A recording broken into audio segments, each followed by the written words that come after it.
Ration కార్డుల కోసం 10 ఏళ్లుగా ఎదురు చూసినా పేదలకు కొత్త కార్డులను పంపిణీ చేస్తున్నప్పుడు వారి కళ్ళలో కనిపిస్తున్న ఆనందం చూస్తే గర్వంగా ఉందని పేదల సంక్షేమమే లక్ష్యంగా పనిచేస్తున్న కాంగ్రెస్ ప్రభుత్వ పనితీరు ప్రజలు గుర్తించాలని ప్రభుత్వ విప్ డోర్నకల్ శాసనసభ్యులు ఔటోతు రామచంద్ర నాయక్ అన్నారు. మహబూబాబాద్ జిల్లా నర్సింహులపేట మండల కేంద్రంలో 1,16,00,000 రూపాయల నిధులతో నూతన ప్రాథమిక ఆరోగ్య కేంద్రం నిర్మాణానికి శంకుస్థాపన చేశారు. అనంతరం మహబూబాబాద్ జిల్లా కేంద్రం నుండి వయా నర్సింహులపేట మండలం మీదుగా దంతాలపల్లి మండల కేంద్రానికి నూతన బస్సు సేవలు జెండా ఊపి ప్రారంభించారు. అనంతరం శ్రీ వెంకటేశ్వర ఫంక్షన్ హాల్లో లబ్ధిదారులకు నూతన రేషన్ కార్డులు పంపిణీ చేశారు. ఈ సందర్భంగా మాట్లాడుతూ రేషన్ కార్డుల కోసం 10 ఏళ్లుగా ఎదురు చూసిన పేదలకు కొత్త కార్డులు పంపిణీ చేస్తున్నప్పుడు వారి కళ్ళలో కనిపిస్తున్న ఆనందం చూస్తే గర్వంగా ఉందని పేదల సంక్షేమమే లక్ష్యంగా పనిచేస్తున్న కాంగ్రెస్ ప్రభుత్వ పనితీరు ప్రజలు గుర్తించాలన్నారు. తెలంగాణ రాష్ట్రాన్ని ఇచ్చిన కాంగ్రెస్ పార్టీ పేదల పక్షాన నిలుస్తూ వారి జీవితాల్లో మార్పు తీసుకురావడమే లక్ష్యంగా పనిచేస్తుందన్నారు. కాంగ్రెస్ పార్టీ ఇచ్చిన హామీ ప్రకారం అర్హులైన ప్రతి ఒక్కరికి రేషన్ కార్డులు అందే వరకు ఈ ప్రక్రియ కొనసాగుతుందని తెలిపారు.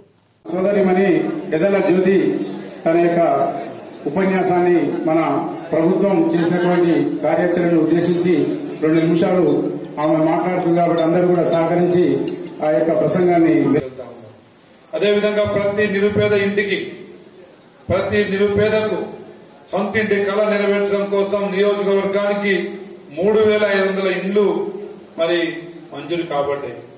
అదేవిధంగా ప్రతి నిరుపేద రేషన్ కార్డు అందుకోవాలని చెప్పేసి అందిపుచ్చుకోవాలని చెప్పేసి దాదాపు 5 లక్షల రేషన్ కార్డులు నూతనంగా ఈ రాష్ట్రంలో మరి కేటాయించబడ్డాయి.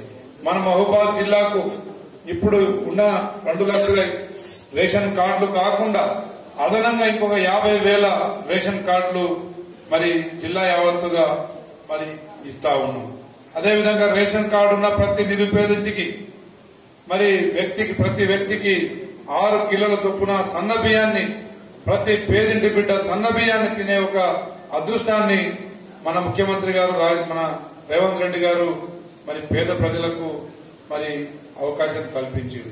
అదేవిధంగా మిత్రులారా, మా మహిళా గ్రూపులకు వడ్డీ లేని రుణాలు మహబూబాబాద్ జిల్లాకే ఇప్పటిదాకా మరి దాదాపు 500 కోట్లు ఇస్తే డోర్నకల్ నియోజకవర్గానికి 200 కోట్లు మరి వడ్డీ లేని రుణాలు మా మహిళా గ్రూపులకు ఇచ్చి మహిళా గ్రూపుల ద్వారానే ఆర్టీసీ బస్సులు 1000 బస్సులు కొనుగోలు చేసి మరి అందులో వచ్చే లాభాన్ని మహిళలకు పంచే కార్యక్రమాన్ని మరి ప్రభుత్వం తీసుకుంటా ఉన్నది. అదేవిధంగా ప్రతి మహిళ భవిష్యత్తులో గోడౌన్లు కావచ్చు, పెట్రోల్ బంకులు కావచ్చు, సోలార్ పవర్ ప్రాజెక్టులు కావచ్చు, అదేవిధంగా రైస్ మిల్లులు నిర్వహించే ఒక మహత్తరమైన ఆలోచన కూడా ముందు తీసుకెళ్తా ఉన్నారు.